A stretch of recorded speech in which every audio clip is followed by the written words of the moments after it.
Okay, moving on. General items. The establishment of a community facilities district for municipal services, and presented by Darren Gale, Economic Growth and Public Affairs. Good evening, Mayor and City Council members.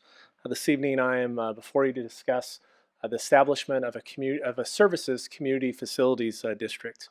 In 2004, the City Council adopted a general plan, and after that, the City Council adopted growth policies. They wanted to ensure that as our city grows, that development pays its way. And one of the items that were part of these development standards growth policies were that new development projects that were developed within the city would need to establish or create a services community facilities district to pay for their fair share of services being provided as a result of this new development. Since that time, we've only had a few projects that were approved. There's 4 of them. One of them is an older one that was Sutter Heritage Project down on the corner of Smith and Walton. We have Valencia Estates, which is currently being underdeveloped, or is currently under the process of being developed on the north side of town. We have a Walnuts Estates project, and we also have Faith Christian Schools has a map that was adopted. Those 4 projects have the requirement of having a CFD for the new homes when they're developed. Since Valencia Estates is currently being improved for homes, hopefully to be built this year by Interwest, we need to move forward with the process of establishment of a community facilities district. As a result, we have contracted with New Economics and Advisory and Public Financial Management, and they're here this evening, and Isabel I'll introduce, and she'll come up and walk through a presentation about the CFD. She can answer any questions, and then I can answer any question. Tonight, what we would be requesting as an action item from the council is to continue moving forward with this item, and that we'd come back in May for the actual beginning of the resolution of intent. We will then start meeting with property owners, and then the finalization of the services CFD if the council encourages us to move forward this evening. So at this time, I'll introduce Isabel with New Economics and Advisory to talk about a CFD.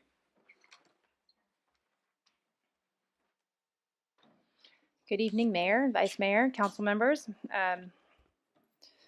My name is Isabel Tomeko with New Economics and Advisory. I'm joined here tonight by Jesse Walker, also with New Economics and Advisory, as well as Russ Branson, who's a principal at PFM Group Consulting. The 3 of us are working collaboratively with the city to form a new CFD. As Darren described, the city previously expressed a interest a few years ago in forming a services CFD so that new development could pay for the costs of providing new services. And so now that we've come through the recession, development is moving forward. This effort is intended to move that forward. So we're here tonight to provide just a very basic overview, just a reminder of what a CFD is, how it's formed, what projects would be included in the CFD initially, what the services are, what that might cost in terms of a tax rate, and what the next steps would be. So a CFD is a community facilities district. It's a mechanism that allows a property to be taxed in order to fund infrastructure or public services in that area. In this case, we're proposing to form a CFD that would fund services.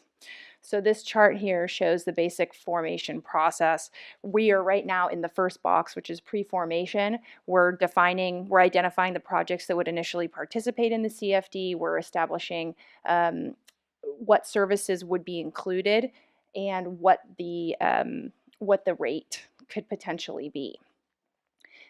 We would like to come back, if you encourage us to move forward, in about a month for the first City Council meeting to adopt a resolution of intention that would officially establish the boundaries of the CFD. It would establish the name, it would identify the types of services, and it would set a time and place to finalize this. Then about a month after that, which would put us in June, we would come back once again asking you to adopt a resolution of formation, and that would officially establish the final boundaries, the actual final tax rate, the services, and the services that would be funded with those rates. we would also set the election. And it is our hope that the projects that would participate in this election would waive the need to have a separate election, and that could also occur concurrently with this second council meeting. So this map shows the location of the projects that are initially being contemplated for inclusion in the services CFD.